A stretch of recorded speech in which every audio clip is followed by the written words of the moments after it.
All right, here are some of my favorite exercises, movements, stretches for a disc injury, especially anything dealing with sciatica pain into the legs. So most likely it is due to a herniated or protruded disc that's taking up space it's not supposed to be in. So I tend to like this movement from the ground, but here's a variation. Sometimes this one feels better because you can kind of rock back and get that thoracic motion right there, and then let those hips fall all the way in. But you got to keep the glutes and all your muscles relaxed. This is not a strengthening movement. This is very much a passive stretch. So let those stomach muscles relax, let the hips fall in. You want to get lumbar extension through the spine to help move that piece of disc tissue. Okay, then I'm going to move down into this kind of dynamic pigeon movement. So we're not going to sustain that stretch. What we're going to do is we're going to let the hip drop down like that and then right back up. So what we're going to do is we get an eccentric, like kind of lengthening of the muscle, and then we get a concentric or a shortening to come back up. We're not going to sustain it and just be lazy and stretch it, especially when things are irritated anyway. So let's get both sides.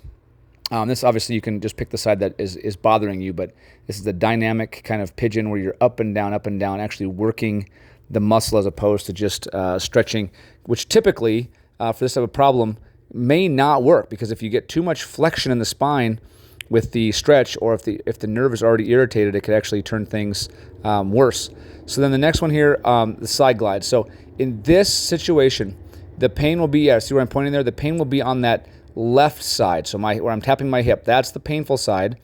Your shoulder stays pinned to the wall. Your elbow stays pinned to the wall. You sit up, or you're standing up pretty straight. You're just gliding the hips over to the right. So this is called a right side glide. So you're moving the hips to the right. You're not going to side bend. That's not the same thing. It's a side glide where your shoulders are pinned and you're going to move your hips to the right in this situation.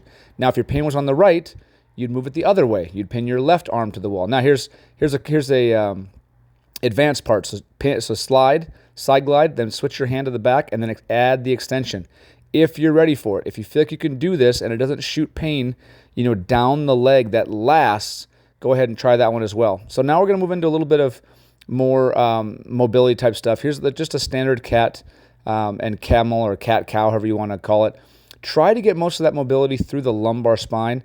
I'm getting some through the thoracic spine. I'm trying to really move the lumbar spine. I'll even move my hips side to side at times. But yeah, we're going to try to get the majority of the motion through the lumbar spine here. And just let it sag, get the extension, get a little bit of flexion. But you're always monitoring the symptoms, making sure that nothing is going down the leg and staying. And then now I'm adding a little bit of hip extension. So just lightly kicking the heel up to the ceiling to work the glute muscles, but I'm keeping my back in a pretty neutral position. I'm not trying to arch too much or get too much flexion. I'm just trying to add a little bit of glute strengthening there, and I'm keeping the leg bent. So with the leg bent, there won't be as much nerve tension. So that's what happens, like when you feel that tightness in the back of your leg and you try to stretch forward and it hurts more. It's because there's nerve tension. When you keep the knee bent, that takes the tension away. Now I'm just adding a little bit of kind of rotation through that hip. So we're going back into extension, then I'm kind of rotating it out into abduction and then back down. So again, just a little bit of hip mobility. Should not negatively affect the sciatic nerve, but it still acts as a good beginning strengthening type exercise, along with some hip mobility where things can get tight, especially back in that extension, because of the amount of time that we tend to sit. Then we need to get a little bit more of that extension into the hip. So then from here, I'm going to go up on all fours, kind of a bear type movement, or where you would start a bear crawl. But I'm just going to hold.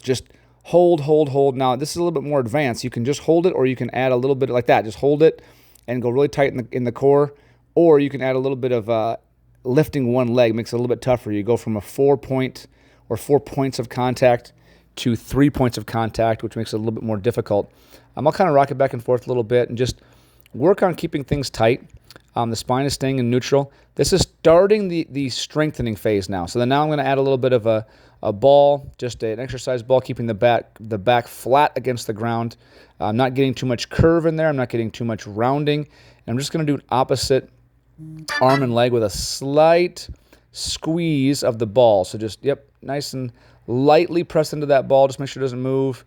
And we're going to go, opposite arm, opposite leg. So I went right arm, left leg. And there I went, oh, made a mistake. That was the same arm, the same leg. Okay, you got to think about it. There we go. Right arm, left arm, right leg. And just back and forth, but keeping it kind of tight through the abs and core. This one will wear you out. It's tougher than it looks, and it's a very good, kind of beginner level strengthening thing, but we want to get back to our feet as quickly as possible. So here's another one. This one might be a little bit easier. I'm going to kind of back this down a bit and just hold the ball above me just to keep my chest and upper core kind of involved. And then I'm just going to step out and just let one leg fall to the ground slowly. The straighter your leg gets, the harder it is. So you can, obviously the straighter your knee gets, the longer the lever arm and the harder it is. There's a little bit easier one there. So you can go with like knees bent and just tap the heel.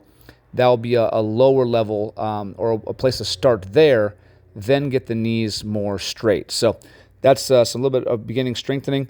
Now here is an example of beginning to learn the hip hinge. So what I'm doing there is I'm using like a bar or a broomstick or a PVC pipe, something straight, and I'm taking the back of my head, my mid back, and my low back, and everything remains touching that bar so that I can feel like I'm really hinging from the hip. See, if I round forward, then it doesn't touch all 3 points. When I push my butt backwards and I hinge from my hips, here we're teaching and we're learning how to properly hip hinge for a deadlift movement. And so I'm going to kind of practice picking something up with my left